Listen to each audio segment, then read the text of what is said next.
Healers. What kind of healers do we have? We have Mistweaver Monks. Shamans. Paladins. Priests. Rest of Druids. Alright. So I guess nothing's really changed much with Shaman. Just to get that out of the way. I know there was a few legendary buffs. I don't know if anything actually changed there, but it didn't really need to. Shaman's like a really, really valuable healer. Brings a lot of things you need in progression. Has Spirit Link Totem. Has, Onk Totem. Has Wind Rush. Tanky. Can Onk. A lot of cool things about Resto. Nothing to talk about really. I haven't looked at again. Now, I'm going to swap to healing logs. But I need to make a disclaimer that healing logs might be some of the most inaccurate stuff you can ever look at on an individual basis. I'm hoping that looking at a lot of logs will have it be a little bit more accurate, but it's unlikely, especially on a boss by boss basis. Okay. So I guess I'm going to try to look at a boss that has like a lot of throughput where Spirit Shell doesn't really kind of skew the results like Sludge Fist. So we'll look at 9.0. Had Resto Druid second and Disc Priest first. Before we talk about the individual classes, let's just look at how some of these have changed. 1 week of sample size. Do not take this for law, saying it again. Okay, Sludge Feast in 9.0. Disc Priest is owning 9.0.5. Disc Priest clearly falls off. But again, it's only been 1 week. But I mean, you're expecting for Disc Priest to fall off because the spec they're still all playing got nerfed to be 80% as good as it was with a little bit of a different hit to the cap. I think the cap is also around 80%, at least when we looked at it, or I looked at it. I'm sure a disc would know more than me, but obviously they took a hit. That's Sludge Fist. Again, that's just a fight where, there's basically always healing to happen. There's very little overhealing on Sludge Fist compared to other encounters. Council Blood's another good one where Disc Priest is probably still okay because they still Spirit Shell every fever, whereas before Disc Priest is just standing supreme. The next reset, Disc has fallen off a bit. I don't know if there's a much better boss. Generals is weird to look at. I bet Disc is still pretty high because they just Spirit Shell the Crystallize. This is a terrible fight to look at for healing. Denathrius also still, because like Holy Paladins are a little bit higher valued on this fight in general because they get to heal the tanks in the last phase because of the split. Again, Denathrius, really weird, not important. Really hard to glean any information from this. Hungering is also weird because of Spirit Shell. It's probably still insane because of Spirit Shell. Yeah, there's Hunger. It's not important. Sludge Fist is probably the only thing to look at, and even then it's healing logs. Ugh. But what do we notice? Okay, so Resto Druid clearly is looking hot. Right, Resto Druid has kind of maintained its position with Disc Priest being nerfed. They got pretty good buffs to Rejuve, and there was one other thing. It was Wild Growth and like some mana thing, I think. But this is kind of how you'd like this to look, right? Like Mistweaver isn't up here. If you're looking at Council, this is, in my opinion, this isn't reality because this is a fight-by-fight thing and healer logs.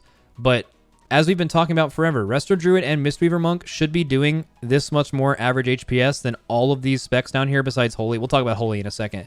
But these two should be doing more than these three on every log. And if not, class design is bad because these classes have so much more to go with them. Again, this is 1 week. It's not accurate. I'm not saying Resto Druids are way more than everything else. I'm not saying we're going to run Resto Druids. I'm just saying it's good that their HPS is appearing high on fights where they maybe have good cooldown timing, stuff like that. They're also doing well. The two, probably the most HPS intensive fights of the raid, where it's not like weirdly split like Denathrius, are Sludge Fist and Council, and Resto Druid right now over 1 week in 9.0.5 is topping both of them. So again, they don't really have a lot outside of that, but they at least at the very minimum to be competitive for a realistic, like optimal pick, they need to be doing more throughput than other classes around them. And at least it looks like their throughput certainly isn't bad right now, right? So I still think Resto Shaman is going to be, in my opinion, the HPS pick going forward. Again, it is a little fight dependent. It's possible you take Paladin for Ashen. And it's also possible that Spirit Shell is still really fucking good on certain mechanics. And it's also possible that there's a really good fight for Evangelism, although I'll talk about that when I get over to Priest. So now that that's the brief overview, let's go back and just talk about the actual classes. Monk, still a meme, would never be brought for World First Progression under any circumstances. Not much to say about that. Again, I made the disclaimer before, if you run a Mistweaver in your guild, certainly fine. There's just, this class has absolutely no benefits to a raid team. It is almost embarrassing that they have left it in this state for this long. It needs to be better than what it is. I think the very first thing they need to do as well is make it do damage. Like it has, dude, Mistweaver has to do damage.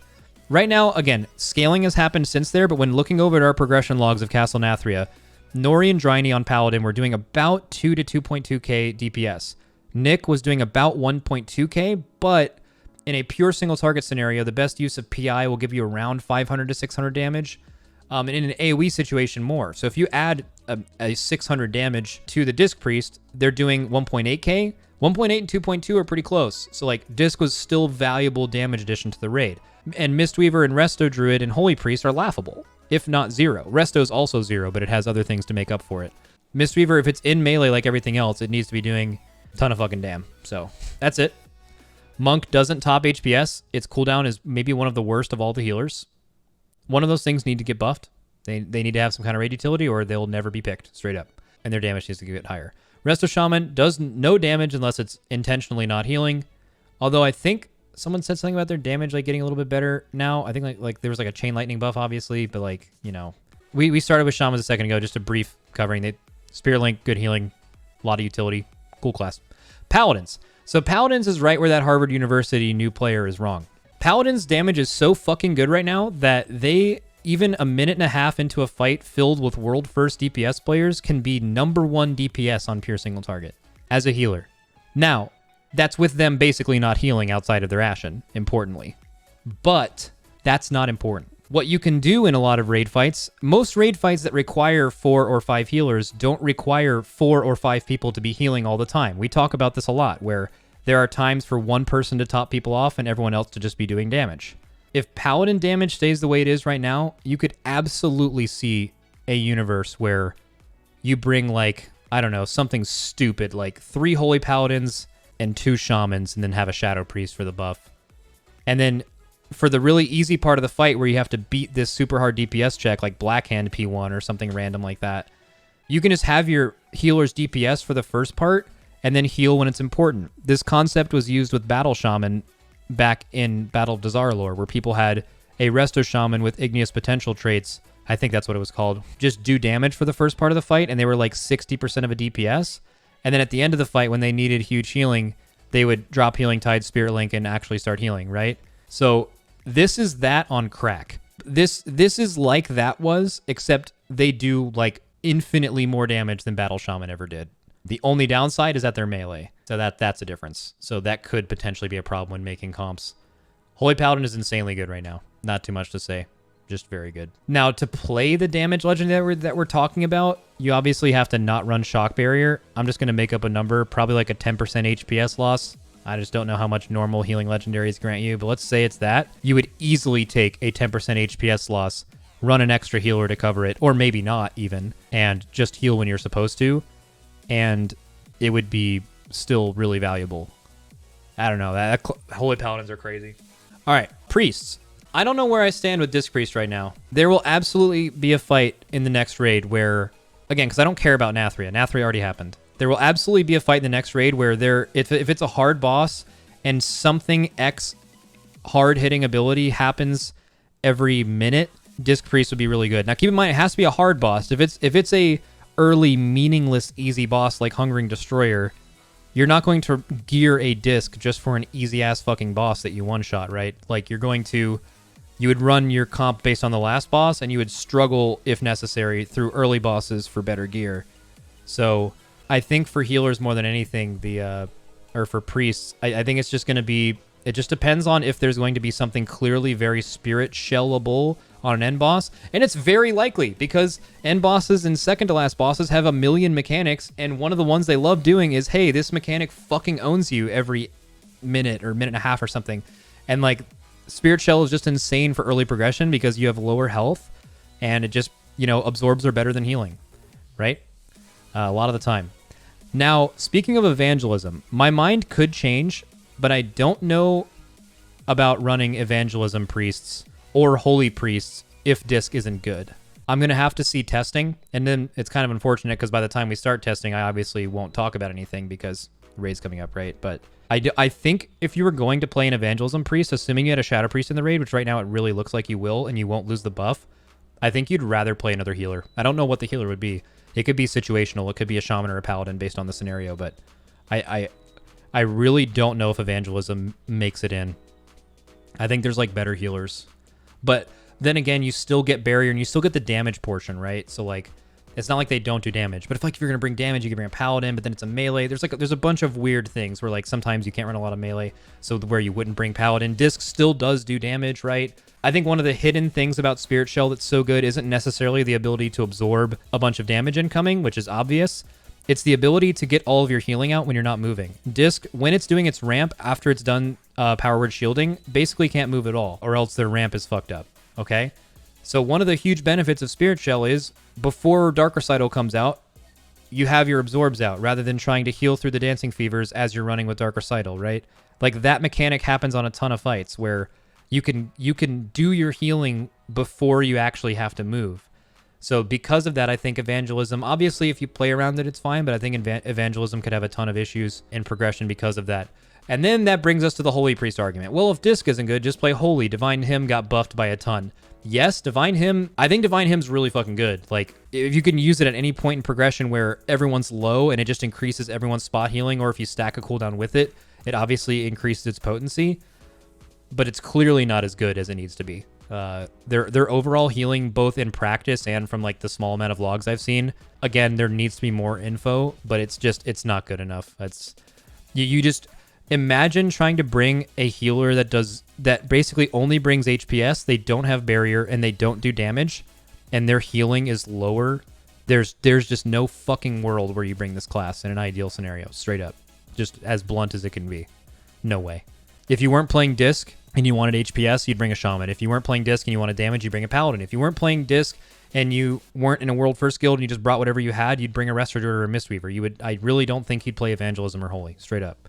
What about GS for Holy? GS for Holy is good, but the weird gimmicky things that make GS good, like Sun King and Huntsman, are usually things they will avoid on an end boss or a second to last boss, which is the only bosses that I care about. Yes, GS is great on Huntsman in a pinch for the tank ad, and it's really good on Sun King, obviously, but those are meme easy bosses, so they don't matter. What about the PI thing? I'm mentioning the PI thing, as I said earlier with Disc, because I mentioned that PI added a certain value to their like overall single target to a boss, and I just lump that in with their single target and just imagine their single target is 600 DPS higher. I'm not looking at it any more deeply than that. All right, I think that's it. All right, so tanks. Druids. I don't think anything changed. Druids do really good damage in a raid right now. They are extremely tanky. They might be the tankiest tank. Actually, let's look at logs. Let's not make it up based off feel. Let's just look. I don't know exactly what fight. So Council Blood, Hungering, they're just straight up good. They just do damn. 9.0, 9.0.5, that hasn't changed. Okay, so Guardian Druids are the second highest damage, only behind Prop Paladin. They're way tankier than Prop Paladin in a raid. So they might be the tankiest tank, and they're the second best damage, and they have Roar. And, small thing, maybe won't be necessary, or cool, their Heart of the Wild is fucking insane. Guardian, have you guys ever had a Guardian Druid heal Sun King at the beginning? It is fucking nuts. Like, it's so much better than Moonkin and Feral Convoke healing and Heart of the Wild healing. It's I don't know if it's because of like an interaction with their mastery increasing their attack power, and then their attack power is like what scales to spell power. Like, I don't know, but it is fucking wild. So that's an interesting little niche for them. So Guardian Druid's in a 6th spot. Small problem. In a world first scenario, you're almost entirely bringing raid buffs from tanks, or tanks that are super exceptional in one area, and that area is usually not defensiveness. It used to be, but as the world first race has evolved, the tank players have gotten to a point where you're going to play a lesser good tank to bring a better benefit, or a less tanky tank to bring a bigger benefit and just outplay it instead of just playing the easy tank, right? That's how that's evolved. So being the tankiest tank is obviously great, and that's something for like obviously all tank players to feel good about, but it's something that is usually not. Oh, okay. It's usually not something that we really consider, unless it's just absurdly tankier than everything else. Demon Hunter got nerfed a little bit, right? They nerfed Kyrion's sigil damage. Let me see exactly where they stand. So if you're looking at damage on Hungering Destroyer right now, 9.0.5, small sample size, lowest single target over 1 week, where before they were 4th. So with the Prot Warrior buffs, Demon Hunter have just fallen down to Blood Decay single target in 1 week. That's really fucking bad, by the way. Okay, Stone Legion, I bet their AoE is a little bit higher. So they've fallen a little bit below. They're still pretty tanky. I've heard a lot of people say that they got nerfed when they made that one conduit work with Fell Devastation instead of Fiery. Yeah, I've heard people say that was a nerf. I completely disagree. I think people are like maybe onto that like Fiery Brand shit, but I'm pretty sure having Fell Devastation and meta more often is just better than Fiery Brand. So kind of don't understand that take. I don't think they got nerfed defensively. They're probably better than what they were. Previously, the Fiery Brand build allowed you to have always Fiery Brand or Demon Spikes up. So what? Just, that doesn't matter. Just play the game. Demon Hunters don't die. Even though Demon Hunter is that low on dam, Prot Paladin is still way too squishy. Prot Paladin is way too squishy, but you're not comparing Vengeance to Prot. No one right now is making an argument for Prot to be in a raid. Although you could. They do sick dam, dude. All right, so either way. Yeah, Vengeance is fine. Again, Vengeance was only brought to this raid most likely because of Havoc being low and needing a damage buff. Havoc has been buffed since then, and Vengeance damage got nerfed. So honestly, I think right now, whether you bring a Vengeance DH or a Havoc DH next tier is like kind of a toss-up, in my opinion. It could kind of go either way. Because like a lot of their like damage viability has been nerfed. They're certainly still tanky, but there are tankier tanks that do more damage. So you're basically only bringing Vengeance for the debuff, and I don't know if that's something you still do. Only time will tell. Talked about DK now, or we talked about DH. DK, their damage got buffed a little bit. I think it was not the exact patch, but it was like during 9.0. I think they're like a bunch of their abilities just got buffed. So their damage was really shit. Their tanky is all fucking hell, man. Blood DKs are unkillably tanky. Very good. And they bring AMZ, so very strong. Not too much to say there. They do not the worst damage, but certainly not exceptional. They're extremely fucking tanky, and very tanky in specific situations that are very unique to them. And they bring AMZ, strong. Not too much to say. Brewmaster, we talked about it earlier. It's a raid buff, so you have to kind of decide whether it happens with... you have to kind of look at Windwalker and Mistweaver. Windwalker's fallen off, but also Brewmaster just isn't exceptional at all. They don't do top-tier damage. They are not top-tier defensively. Same thing as Vengeance. They're not top-tier damage. They're not top-tier defensively. You're bringing them for the raid buff. These two tanks are in the exact same spot. This depends on which raid buff is more efficient to bring from a tank. And depending on your DPS comp. Not really complicated. So yeah, like I said, Windwalker did get nerfed, so I guess that improves the viability of Brewmaster, but like Brewmaster also isn't great, so who knows? Whatever's more important. Prot Warrior's looking pretty good. Their damage got buffed by a good bit, so their damage is looking not bad over the whole course of the raid. Especially their single targets, like a little bit more than what it was before. Their okay tankiness, I'd say they're like right down there around Brewmasters, maybe a little bit better overall in a raid, specifically not Mythic Plus. They have the new Necrolord banner viability. I guess we'll have to wait and see. The sims do not show it as being very powerful, but also you're simming it over an entire fight, not necessarily for one situation. You know, like trying to kill something that needs to die with like huge burst, obviously it can be pretty good for that moment, right? Like if you're going to buff two Moonkins convoking, I don't know, something like the Stavros ad in the last phase of Council, if you kill him last, then it becomes something where it can actually enable you to do something. So it doesn't have zero value. It's definitely not as good as what we thought it was going to be. Like before, when I first saw that come out, I was like, dude, you're going to run Prot Warriors just for like fucking damn. But the thing is you can run a Prot Warrior right now on single target, and the damn it gives to two players over an entire fight. So let's look at something like Hungering. Again, not the best example.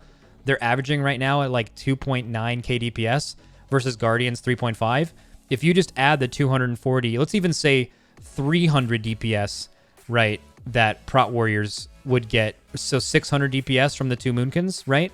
That still puts them at less single target than a Guardian Druid. And Guardian Druids are more tanky. But Warrior has a raid buff, and it has Rallying Cry, which is vastly more valuable than just a standalone tank with no raid utility, basically. So good, usable, absolutely. I just don't think it was what I thought it was at first, where it was like, holy shit, that's going to be nuts.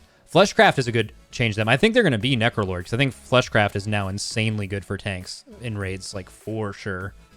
Not to mention that Spell Reflect works on like fucking everything in this raid. Maybe that won't be the same going forward. Have to see on testing. Prot Paladin. Prot Paladins have the most raid utility of any tank. They do the most damage of every tank by a fucking ton. They just get fucking shit on and are borderline not viable for a hard mythic boss when you're at 15 eye levels less than what you guys are killing it with. Sired and Athreus on a Paladin week 1 with 215 eye level would have been some shit. Straight up. Would have been some shit. Doable? Absolutely. Worth it? Probably not. Especially when tanks have to bring raid buffs. But like I said, The trend in WoW at the world first level, if you've been paying attention to it, over time has not been running the tankiest tanks. It's been running the tanks that do the most for your raid and just having good enough players at it where you can just outplay it and it doesn't matter. If that mentality continues, prop paladins could absolutely see play in a raid just because of, you know, how good their damage is and how good spell warding can be, how good bop can be, how good sack on your other tank can be, how good their off healing can be, right? Their utility is insane, their damage is insane, and because of that, their defensiveness is fucking trash. But that's basically where Paladin stands. Are the tanks just not taking enough damage? Are you offloading the difficulty to your healers? You don't heal tanks. The tanks in a raid outside of very specific scenarios, like maybe P3 Denathrius where no one else is taking damage. Basically, yes, do tanks receive direct healing when no one else is taking damage and healers have to hit buttons? Yes.